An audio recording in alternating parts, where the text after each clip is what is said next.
Again, good morning and welcome to Unity Spiritual Center, West Texas.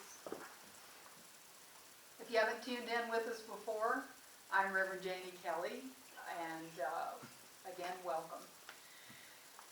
Today, I'm very excited about today's, well, I get excited every Sunday morning anyway, but speaking on Sunday morning, I will just say, is very much a part of my heart. But this, today I'm going to speak to you on, the title of my talk is, There is a Spiritual Solution to Every Problem. Now those of you who are Wayne Dyer fans will recognize this as the title of one of his books. I was very fortunate before Wayne Dyer made his transition. I was very fortunate to see him in person in Austin, Texas. To me, he's just as dynamic through his books, through his words, and his recordings as he was in person. The spirit of Wayne Dyer comes through these things. There is a spiritual solution to every problem. In Wayne Dyer's book, by the same name, he quotes a lot of his spiritual teachers, and I feel a connection through him with these spiritual teachers. Some of them I've studied on my own, some I haven't, but one of the ones that he talks about a lot is Carlos Castaneda. And so I'll be talking about his part in There is a Spiritual Solution to Every Problem. A Course in Miracles, and Wayne quotes these things. A Course in Miracles. You have no problems, you only think you do. It is all an illusion. A very familiar scripture from our Bible, and many sacred teachings teach this very same thing. In the King James Version it says, as a man thinketh, so is he. That's the most familiar.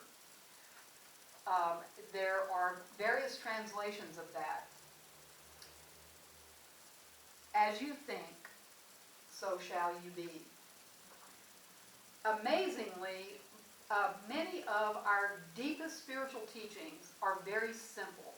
They are so simple that we many times miss it because in our psyche, we're looking for something complicated. We're looking as human beings, and especially at the point of evolution that human beings mostly are these days, we look for a long line of steps and variations and that kind of thing. When we really, really get it, I mean get it down deep within our soul on a spiritual, deeply spiritual level that sears its way into our consciousness, as I think, so shall I be. We would realize that it touches every area of our lives, every area. Nothing about our lives is untouched by that truth. Your life is what you say it is. That goes along with, as a person thinks, so shall that person be. What we decide in our minds is how our life will go.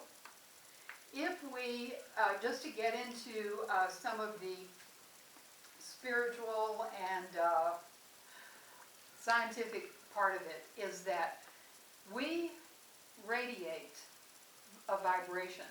Everything vibrates. Many years ago, we used to think that there were such things as inanimate objects, meaning that they were dead. But now we know that everything vibrates.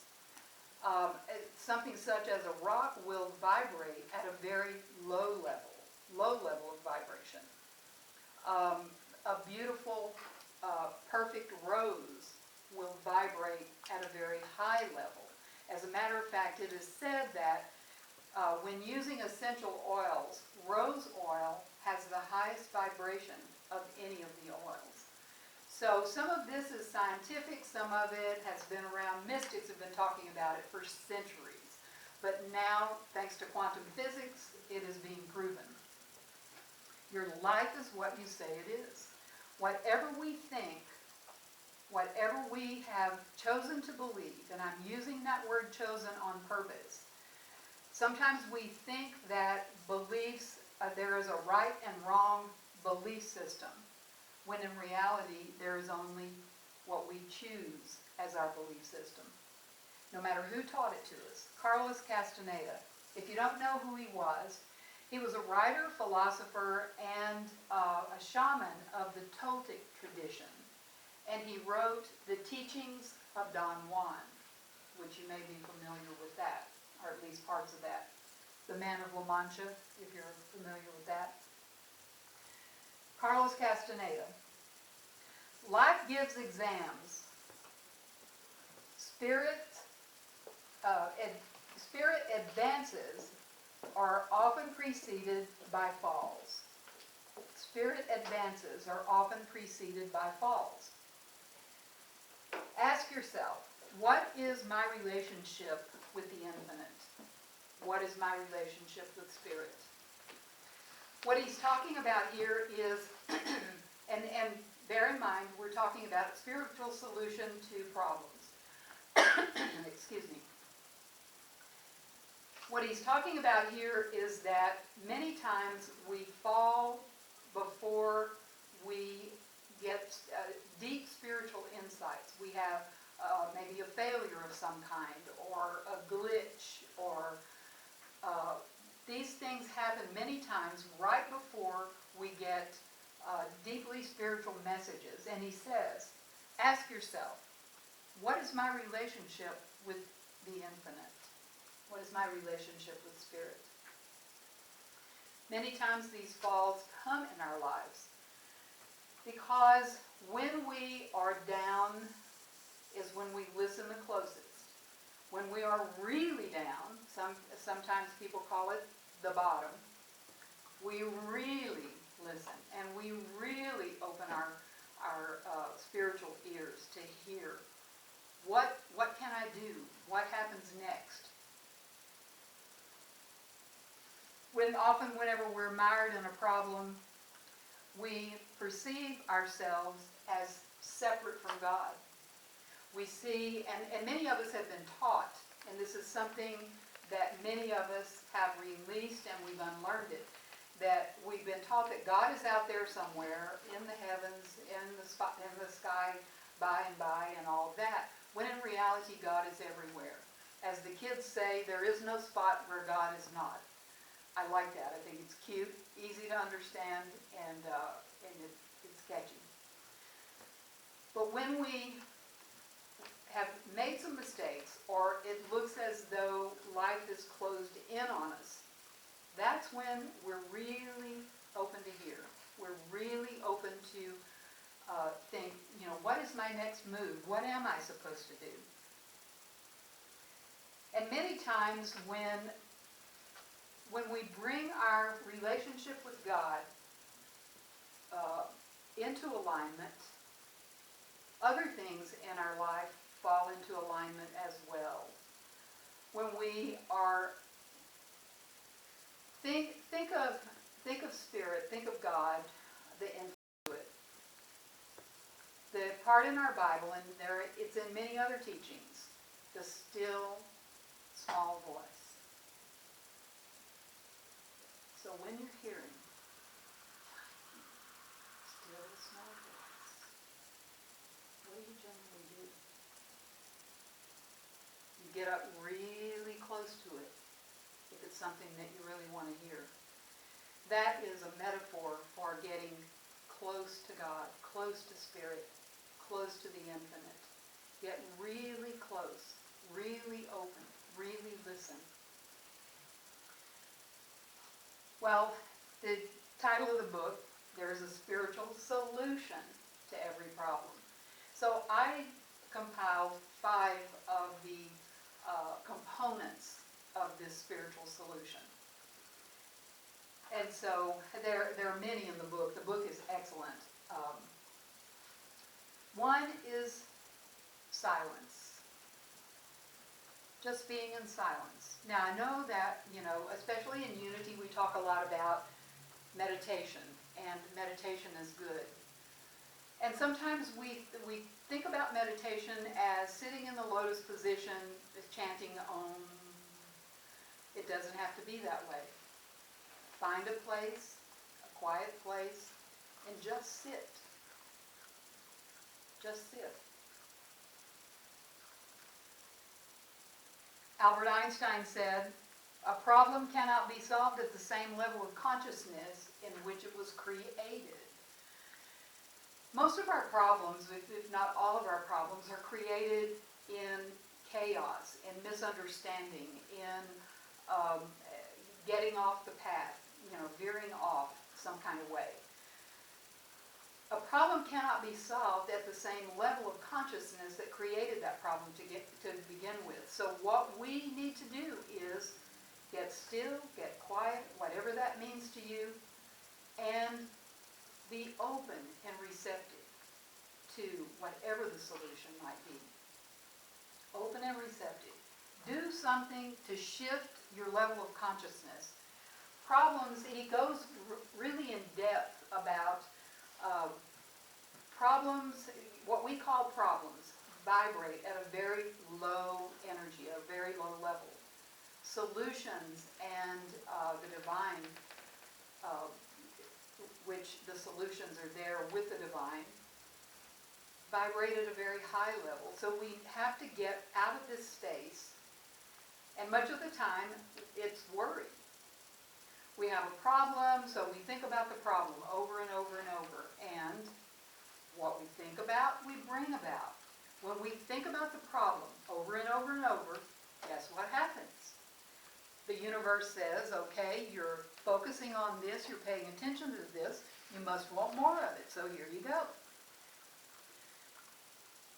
We vote with our thoughts, if you want to think about it that way. Whatever we choose to focus on, pay attention to, give our thoughts to, is what we create more of in our lives. I recently had a conversation with someone that lives very far from here, and this person said, "Well, I just don't think that I attract those kinds of things into my life." And I said, "Well, how do you feel about the good stuff that you have in your life right now? Do you feel like you've attracted that?" Yeah. I said, "You cannot have it both ways. You believe you attract into your life whatever you focus on, whatever you pay attention to, whether it's good, bad, or indifferent, to take responsibility." Now, this is not to say, anything about guilt. Those of you who know me well know that I don't believe in guilt.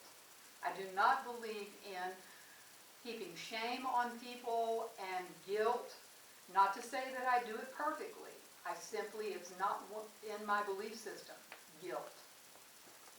Guilt is a very low vibration. As a matter of fact, in the book, Power versus Force, Wayne talks about it in his book, Power versus Force, talks about the vibration of certain emotions and certain people and things and this sort of thing. A very high vibration would be, I think he mentioned Mahatma Gandhi, very high vibration. And the lowest on the level, according to Power versus Force, is shame. Shame and guilt are very closely related. So whenever we are in shame, we're not going to see the solution to a problem. We're simply going to bring more shame into our lives, and it becomes a spiral. So silence, that's number one. That's part of the solution, the spiritual solution to any problem. Getting in the silence, raising your level of vibration much higher than the level that the problem was created. Number two, release the past. So many of us get stuck in the past, or we occasionally will pull up the past with regrets and the coulda, woulda, shouldas, and that kind of thing. It really, Wayne in his book talks about this, and I've heard other spiritual teachers talk about it as well. Regret is like being in a boat and looking to the wake behind the boat in order to steer the boat wherever it's going to go. You realize that it really can't be done effectively. In order to get on with our lives and to move forward and to be at a level of vibration where solutions to our problems come to us, we have to face the front of the boat, not the wake of the boat. So, release the past. There's an excellent book. The name of it tells it all. Who would you be without your story? Who would you be without your story? And that doesn't mean that we don't have these stories, but if we find ourselves telling our ain't it awful stories to just anybody that will listen, we're connected. We have connected ourselves to our story. Who would you be without that story? If that ain't it awful story was just completely released from your life, and you just decided, I'm not going to let it influence me anymore. Yes, it happened. It's in the past. I'm done with it. I'm moving on. Instantly, our consciousness would be raised to a level of being able to see solutions to problems. Number 3 is forgiveness.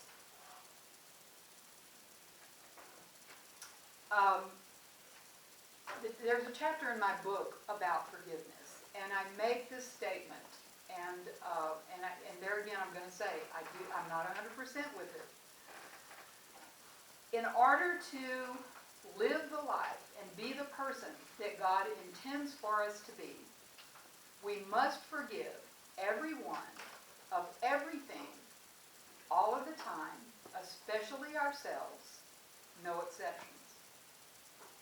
Now understand it's a tall order, and I'm telling you, I definitely don't do it all the time.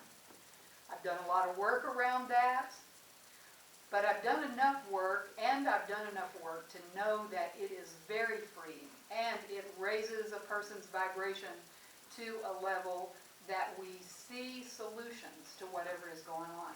One of the things that Wayne points out is that it is possible to live a life so vibrating at such a level that we do no problems.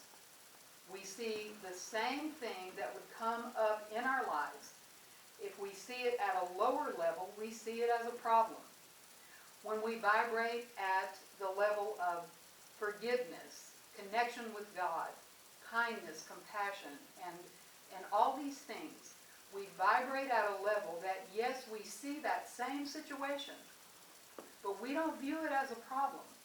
We see it as something for us to give our attention to do what is ours to do in whatever these situations are. He brings up very, very deep things, but in a talk of 20 minutes, I don't really have time to go deeply into it. But I will tell you this piece. He goes into world hunger and wars, and he talks about that. Now, whether or not you agree with what he has to say, to me is completely beside the point. The point is to pay attention to what he's teaching and what he's saying. There may be a point at which you see it and agree with it, and maybe you never agree with it.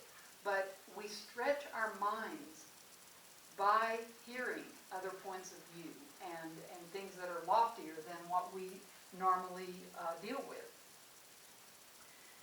Forgiveness. Caroline Meese is an author, and I believe she's a medical medium. We don't heal on any level because we bond ourselves to our problems. She is a healer in the way that she well, just look up her name, Caroline Neese, and if you forget it, give me a call, I'll tell you. Very widely respected. And MDs, I'm not sure she's doing this still, she may be retired by now, but MDs, medical doctors, would call her to diagnose things that baffle them. This is what she said, I'll repeat it. We don't heal on any level. She's talking about our bodies, our minds, our world around us, any level. We don't heal because we bond ourselves to our problems. Sometimes we get so stuck in the problem that we don't see a way out. And a facet of that is for every thing that we attach ourselves to, there is a payoff. There is a payoff. And if we have a problem that seems to remain with us over and over and over, or it's a problem that we just don't seem to be able to eradicate, there is a payoff there. Either we're getting attention because of the problem, or I have this problem, so I don't have to be a responsible person. I will disclose right now something. When I had what the doctors were saying was a terminal illness, and with treatment I was only supposed to live about 6 months.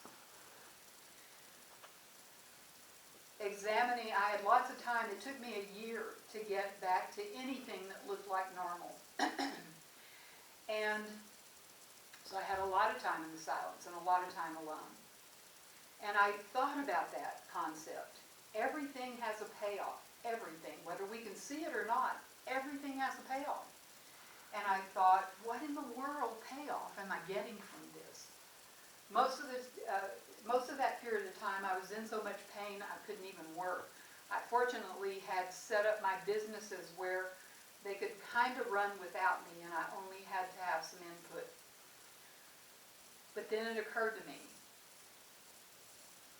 I was so hyper-responsible at that point in my life that I had burned myself completely out, and I just didn't want to be responsible for anything. And that was my payoff. That was at least one of the payoffs. Because I was so sick, no one expected anything from me. So I know that's a tough example, but that 6-month period that I was supposed to last happened about 23 years ago or something like that. It's been a long 6 months. Eastern proverb, if you're going to pursue revenge, dig 2 graves. That doesn't even require an explanation. Number 4 is thoughts. And so we've been through this a little bit in the beginning. As you think, so shall you be. That is so, so, so important in our lives. Whatever we speak, whatever actions we take begin as a thought. Even if you don't have like a conscious thought and you think it through, and so you speak it or you do it. But the thought occurs, we speak it or we do it. As we think, so are we. We can get to a level where, as I said earlier, we don't see things, we're not down here seeing things as problems. We are vibrating at a level where we see things that need our attention, and they need to be noticed and maybe rectified or worked with or whatever. But it's not like a problem that we just can't see a solution to.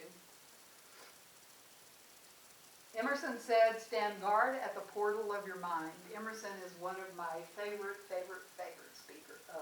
teachers. He was gone before I was born, I believe. But stand guard at the portal of your mind. I've touched on this many times. We are responsible for the most part of what goes in. I mean, sometimes we're in situations where things happen around us that we hadn't planned on and we didn't expect. But for the most part, we choose what we read and watch on TV and the movies and the books that we, and the people that we are with. I love the teaching that many of my teachers teach. You are like the 5 people you hang out with the most. So when I learned that, I started being a little more selective. So guess what? You're the group. You're a part of my 5 friends.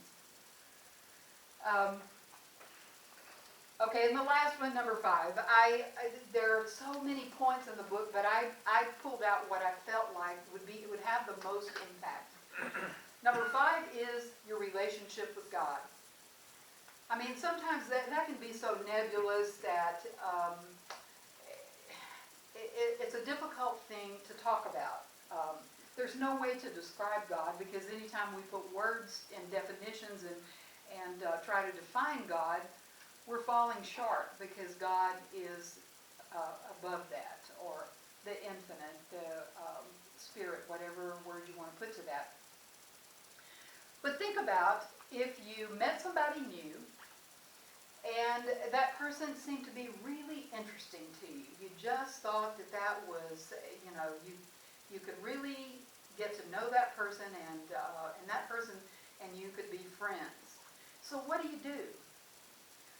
You arrange to be with that person. When you're together and that person speaks, you pay attention to what they're talking about.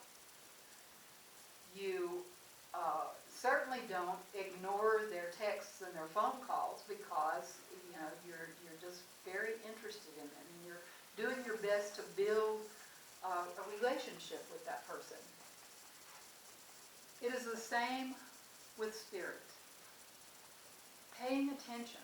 If we're wanting a higher level of consciousness, then part of our time, at least part of our time, has to be spent in active pursuit of how we can raise our level of vibration, how we can have a better relationship with spirit.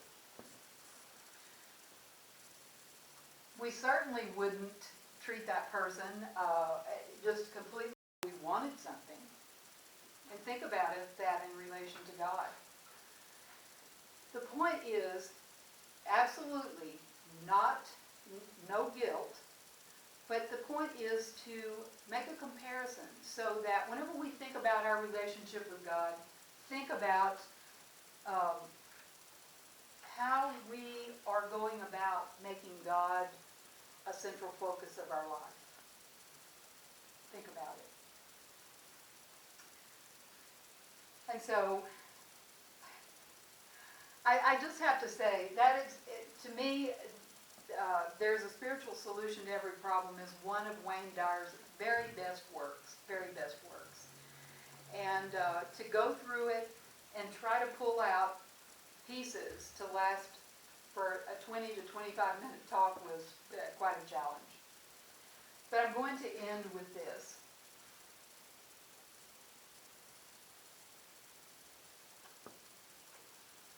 Okay, I'm not going to end. I have one more thing. As I've related to you before, when I stand up to speak, I do all my research and do my notes, but when I stand up to speak, I'm plugged in, and when there's more to say or something different to say, I do my best to hear what it is. One of the things that he touched on that God has given me in this moment to speak about is that when you change your life in that way, the way that I just got through talking about, when you look to a spiritual solution to every problem instead of looking first to logic and intelligence and all of that, yes, that will come into play most likely. But look to God, look to spirit, look to a higher vibration for the solutions. Eventually, over time, it's going to change you. One of the things that Wayne Dyer says is that you're going to start appearing odd to your friends because they're used to you worrying, complaining, perseverating over things that are wrong in the world and all of that. They're used to you like that. And when you start to change, and you stop doing those things, people are going to look at you as odd. He says, do not explain, do not defend yourself. Do not explain or defend yourself. It basically, the way he explained it and the way it makes sense to me is, if we do that, it waters down the work that we've done. And we're wanting to stay strong in that work. Stay at a higher vibration. Because explaining and trying to defend it and all of that brings us to a lower vibration. Okay, so now I'm going to end. Abraham Maslow, if you don't remember who he was, we all studied him in high school. I'm thinking we all did. He constructed the hierarchy of needs. The lower part of the pyramid is food, clothing, and shelter. The top of the pyramid is, and there are lots of steps, and you can look it up if you're not real familiar with it, but the top of the pyramid is self-actualization, or self-actualized people. I honestly believe that you wouldn't be here today, and you wouldn't be paying attention if you were anything other than that self-actualized person. And he said, self-actualized people must be what they can be. There is that drive from within us that if we have the ability to be a certain way, to do a certain thing in the world, then we have that drive from within. We must do it. We must move toward it. Being on a higher vibration is going to help take you there. Another quotation from Carlos Castaneda. A portion of this is one that I said earlier. There are no accidents. Every fall of your life provides you with the energy to propel yourself to a higher place. And I'm going to end with a quote from A Course in Miracles, one of my favorites from Course in Miracles. If you knew who walks beside you on this path that you have chosen, fear would be impossible. It also says, The Course in Miracles, I always can choose peace rather than this. So, if you will close your eyes, let us move into meditation.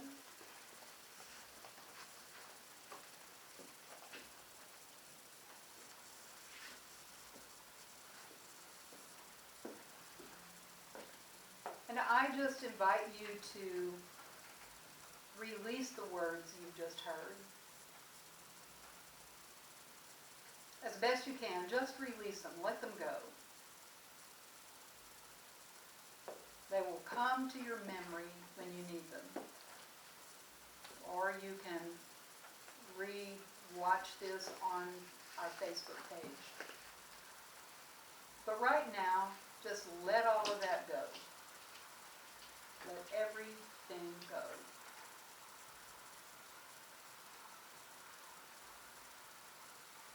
And just notice as you breathe in, and you breathe in, we call it breathing in the breath of God, the breath of the divine, the breath of spirit. And again, we are honoring the divine feminine. We breathe in life.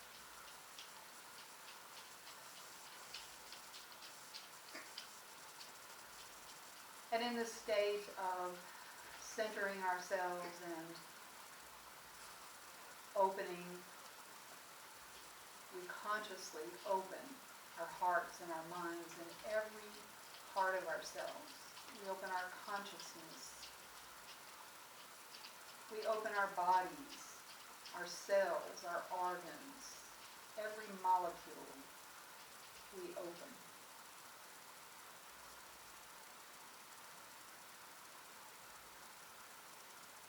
we know by this simple act that we have raised our vibration higher than it was just a moment ago. We raise our vibration so that we see, know, and feel spiritual solutions.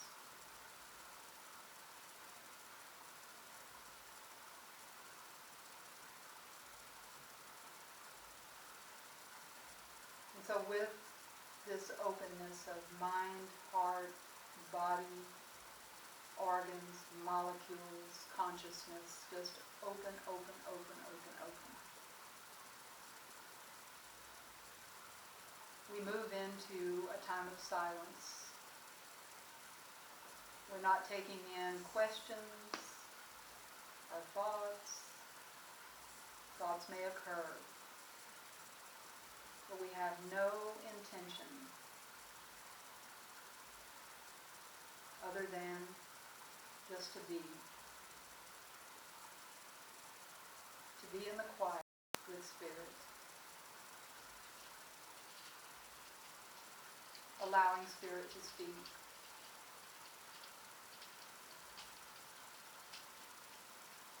We are open to hear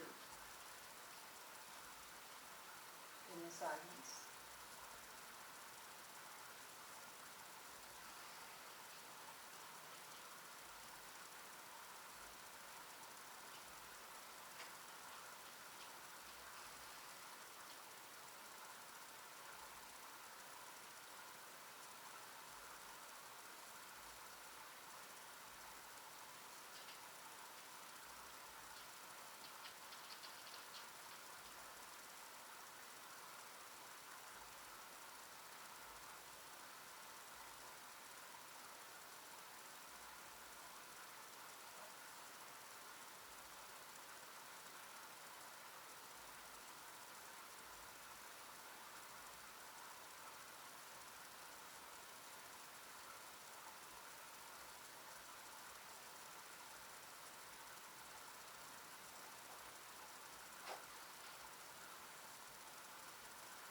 Though this time of quiet draws to a close, we know we can move back into that quiet anytime we choose.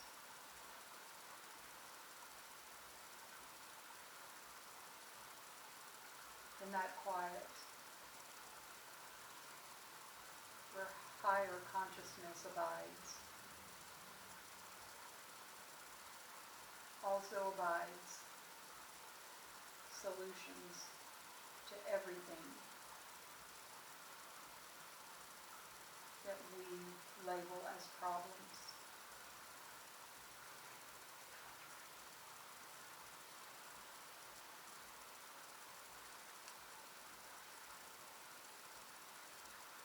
And so, as is our tradition, we end our time of meditation by saying the Lord's Prayer. Our Father, who art in heaven, hallowed be thy name.